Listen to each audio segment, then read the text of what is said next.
Hey guys, Brendan C here from BassinUSA.com. I got my June mystery tackle box. I got both the standard edition and the pro edition, and both boxes came with a floating frog in them.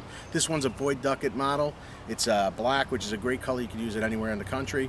And the other one is a Throwback Lures Chuggin Frog. A little bit different of application for each of these, and we're going to show you how we fish them. Let's go frogging. I got the Boyd Duckett Frog rigged up on my St. Croix 7-foot medium heavy action bait casting rod with a Shimano Corrado 201E7 reel. It's a high-speed reel. I got my Suffix braid on here. I got the drag locked down because when a fish hits a frog, you got 2 hooks on this that you got to put in, not 1 but 2. So if you think about that, when they compress down on this, exposing the hook, if you get 1 hook in, the other one is just resistance. So I want to be able to put as much force on that fish as I can. So the nice thing about a floating frog, if you've never fished one before, is they do what they say, they float. And basically what you're going to do with a frog is similar to any other top water, is just make a long cast, let it sit, and then you start your retrieve. And you're going to just give it a little pull and a pause, and a pull and a pause. And you can actually get this frog to pop and walk a little bit. And then you can pick up your pace.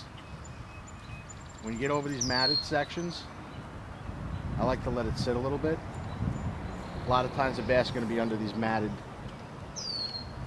patches of vegetation. You get into that open water, sometimes I'll cook it a little bit when I get in the open water, like trying to imitate something that fell in the water. It could be a mouse or a frog. And generally when they're not in cover, they want to try and get onto dry land or something solid as quick as they can. It's a giant! Wow. Didn't know they made them this small. Good sized bass. Yeah, let him go. Hey, so here's the other style we're using. It's a Chuggin Frog.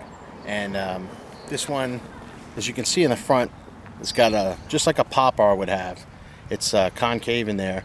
And I got this rigged up on a spinning rod because I want to fish it a little bit differently. You can do it with a bait caster, but I'm just trying to show you that either frog you're using can be used on a heavy spinning rod or a bait caster. So leverage the tackle that you have. The advantage and why you'd want to use a frog over a topwater, cigar shaped bait, a jitterbug, a regular popper is going to be because you got a lot of vegetation and cover that you don't want to hang up in.